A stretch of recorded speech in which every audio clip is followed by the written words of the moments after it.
booktube, and welcome to my tiny kitchen. And I'm here with a new series that I'm working on, and it's going to be called Cooking the Books.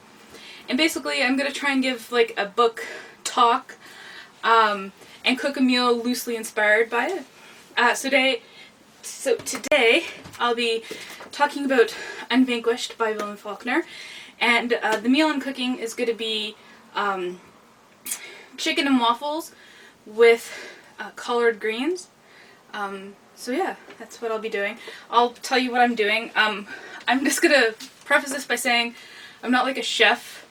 I'm just kind of like a home cook who enjoys doing these things. I don't think chicken and waffles are mentioned in here at all. I think chicken and waffles came well after the Civil War. I don't know.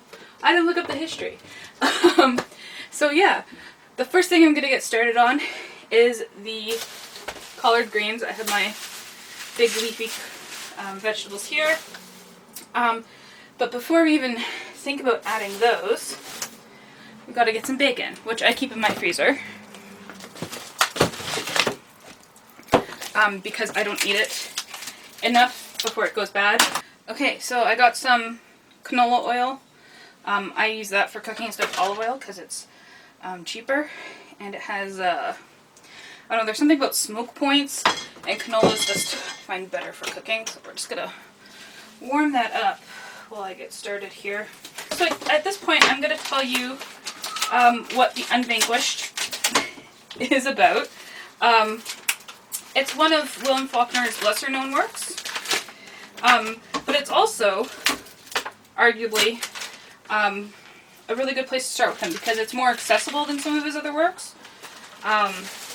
In that there's not as much experimental writing and such going on. So it's a story of the Civil War, and we follow Bayard Sartoris, who I believe starts out about age 10 or so. And we follow him into young adulthood, all taking place in the southern United States during the Civil War. I'm going to use about half this bacon, by the way. And it's also fun. There's a lot of humorous stuff going on, and it's a page turner. There's a lot of action and such. So it's a great place, I think, to start with Faulkner. What it also does is sets up a lot of his reoccurring locations and characters. He wrote a whole novel on the Sartorises, and the Snopes are recurring characters. So I think it's a great starting point in those respects. And it's really great writing and fun stories. I thought it's kind of like Anne of Green Gables, in that it's a series of short stories that are interlinked together. And we have a young main character. We follow an unconventional family. So the family is Bayard, his possibly half-brother Ringo, who is a young black boy slave, and their father has gone off to fight in the war. Their brother is dead, and they're kind of being raised by their grandmother.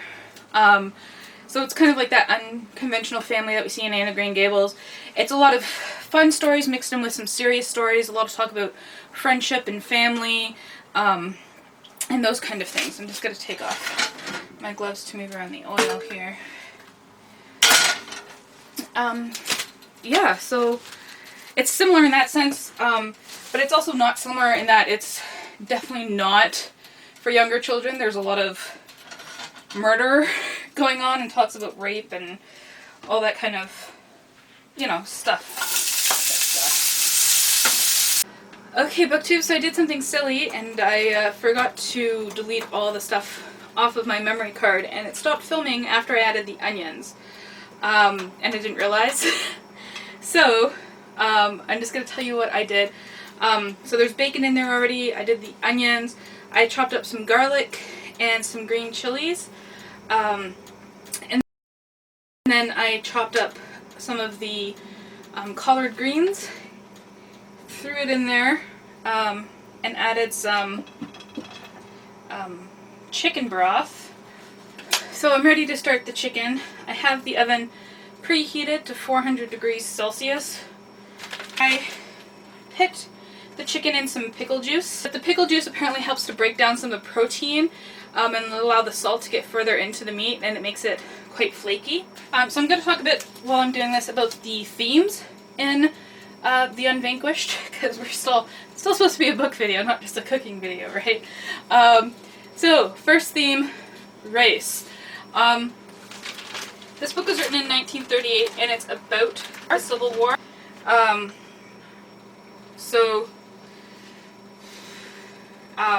It obviously has to deal with race. And it's interesting because what we do is we have these two young boys' perspectives who kind of understand, you know, that there's race, but they feel like they're brothers and they don't really see too much difference between them, even though we are shown some things in the story that kind of contradict that, but we kind of still get that kind of innocence, right? And that they believe that they're just good friends. Yeah, so it's quite interesting in that sense. And we see the different arguments for and against slavery. A lot of interesting arguments, not necessarily for slavery, but kind of like that raise the question of, you know, what are black people in the southern United States going to do when they're not slaves anymore? Where are they going to get the money? Where are they going to live? Where are they going to work? You know, so it's really quite interesting in that it raises those questions. But then certain things happen as the boys grow up and they aren't as connected anymore. And there's one comment in the book that I have trouble determining if it is William Faulkner's perspective or if he's just trying to show a certain perspective. I'm just going to pull it out here. And here is Bayard talking about Ringo. He says about Ringo, he had some outrageous assurance gained from too long and too close association with white people. And he's starting, I guess, at that point to realize that there are differences between black people and white people at the time. Like, he was in a position of power and his black friend, his slave friend, wasn't. But is he getting... That's like a very racist sounding thing to say. He's more confident because he spent too much time around white people. I don't know really quite what I'm trying to say, except for the fact that I'm struggling to see, you know, he's learning that they're different, but he's also coming at it from a negative point of view, and maybe becoming more racist as he gets older. Like, he didn't really do too much after the Civil War when blacks were trying to vote. His father, like, went out with the early version of the KKK to stop them. And he didn't do anything about it. He just kind of sat by, even though this book was supposed to be about him becoming a more moral person. So that's really quite interesting. And again, when you look at it, realize this book was written in 1938. It takes place during the Civil War in the southern states. So there is going to be a lot of racist language. And we have that question, you know, when these racist things kind of happen, like, should the N-word be used? Historical accuracy versus, say,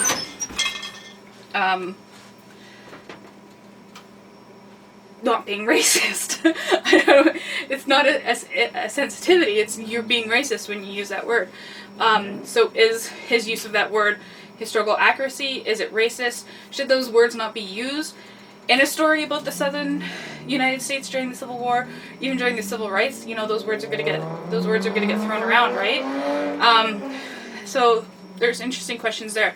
So what I'm talking about in regards to the theme, in regards to Unvanquished, is that we do see a bit of progressive thought about racism. So when they're young, Bayard says, oh, you know, why haven't you tried this cake? You know, we have it all the time in the dining room. Whereas Ringo has to eat in the kitchen. He's like, well, we don't have it in the kitchen. But, you know, one day I would really love to try it. And they don't both realize that the reason that Ringo, the slave, hasn't tried the coconut cake is because he's a slave. And that the good stuff is saved for the white masters. So, like, those juxtapositions are shown. And then it raises the questions again of, like, how hard it was after the Civil War, after emancipation, for slaves to, you know, find work, to, you know, get a house. Are they going to stay with their master, or are they going to go out and do something on their own? So it raises a lot of these good questions that we should be asking, but then it also says things like, you know, he shouldn't spend too much time around white people because it made him more confident. And it uses racist language. So that's kind of, you know, the teeter-totter of racism in the book. So that's going to be in there for 20 minutes. I'm going to set a timer on my phone. I've probably been talking about a few minutes there. And we're going to let that all cook. So now I'm going to get to the waffle things while everything's simmering and baking. So while I'm mixing this, let's talk about another theme. Gender. Gender features hugely in the Unvanquished. Specifically, the most obvious is with the character of Drusilla. She is a cousin to Bayard and eventually a stepmother. And she loses her first fiancé in the Civil War and decides she's going to do the very unconventional thing.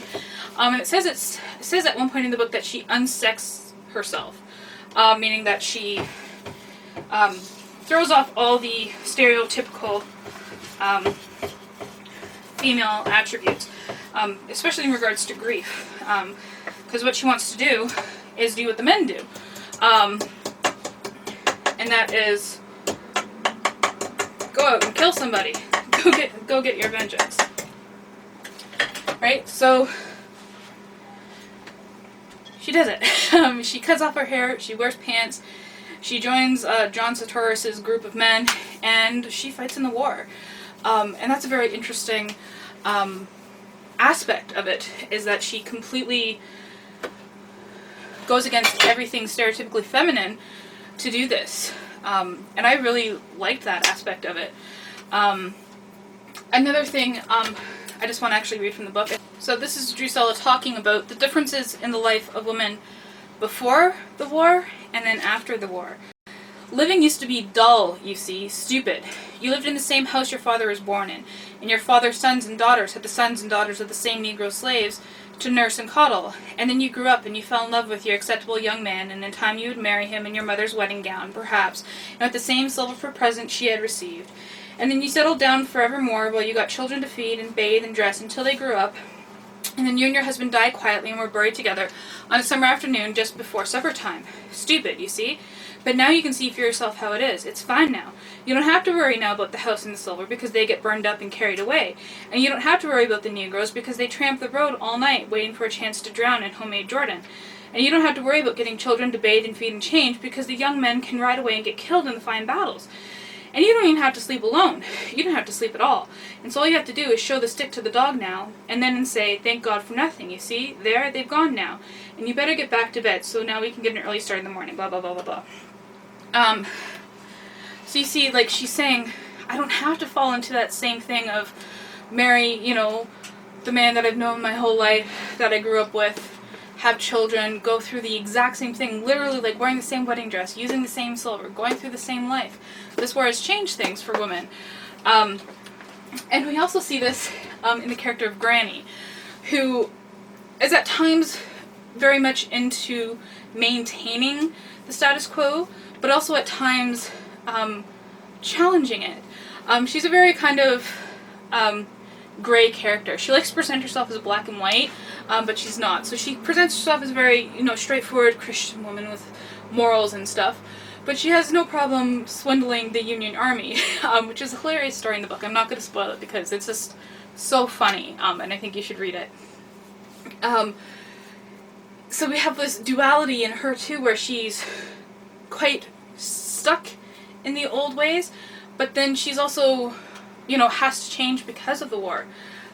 She has to now be the father and mother figure to these young boys, because their father's gone, so she's set to raising them, and she has to, make sure that they grow up properly. So it's really quite interesting, I find. But while that's all going on, I'm going to talk about the last theme that I want to talk about in Unvanquished, and that's really warm. And that's about maturity and morality. So a lot of people refer to Unvanquished as a Bildungsroman. We start off with a rather young character, and we follow him throughout the Civil War until he becomes a young man. And there's a lot of questions about morality when he's growing up, particularly in response to killing another person. So we have a lot of questions about whether that's right to do in war, a lot of questions about what war is, the morality of war, even the morality of which side you were on, as well. We have that question of Union versus Confederate, as well.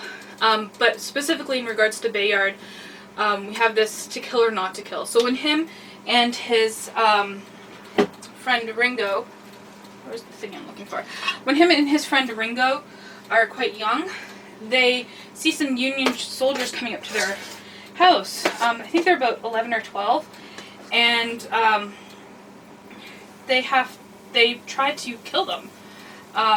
Being young boys, being excited about war, that's just, not necessarily a natural response, but an understandable response. War is kind of built up to be this kind of fun thing that their father's off doing. It's what men do. They have to protect the house. And so they try to kill him. They don't succeed because, as I said, they're like 10-year-old boys, playing at war, not really understanding the consequences and the morality behind it. And then there's a situation where they want to, when they're older, I think they're in their teen years, and they want, a loved one is killed, and they hunt down the man who did it, and it was a very horrible, not right killing. And so the guy deserved to be punished, but did he deserve to be killed? That's a question that's being asked. And they go on this hunt for him, and they do end up killing him. I'm just going to tell you straight out. And it's interesting because what Faulkner does is he uses his writing a lot and his style and the pacing to reflect the scenes and the questions that he's addressing. So what we get is a lot of depth into the hunting of this guy, into tracking him down and finding out where he is, and that whole process. And then the killing section is really short, quick, done with. And that's really interesting because we start to see that progression of, trying to kill someone, killing someone as revenge, the consequences of that, which do happen, but they're more like personal consequences. They're not really moral consequences. And so the last story we get is another to kill or not to kill question. And again with Bayard is in all of these, in case I didn't say that, where his father is killed and everyone's saying, well, you have to avenge his death, you have to kill the man who killed him. And he's now, that's another timer, he's now mature, he's studying law, and now he's understanding morals, and he's wondering, all the stuff that his grandmother told him about being moral, about being Christian, about being a good man, and he decides not to kill this man. And so we see this really interesting progression of playing at war, not understanding the consequences of killing another person, to actually killing another person, kind of just after the war, and then deciding not to kill a person, which is really interesting progression there, and I think that's really interesting. So, oh, those waffles, oh my god, here I am talking, I didn't realize that the waffles had all dripped down here. Those are some of my thoughts on the Unvanquished. This is all a part of cooking, you know, is making big messes and dealing with them. So here's the end result. We have some waffles with baked chicken. There's syrup on there already. And then I put the collard greens in another bowl because they're still quite liquidy, even though you drain them and everything. And I put some crunchy fried onions on top there. So yeah, that's my Southern-inspired dish, inspired by the Unvanquished, which I just have up here with my googly eyes. So let me know what you think of William Faulkner and of Southern cooking, and I've got to clean up this mess now.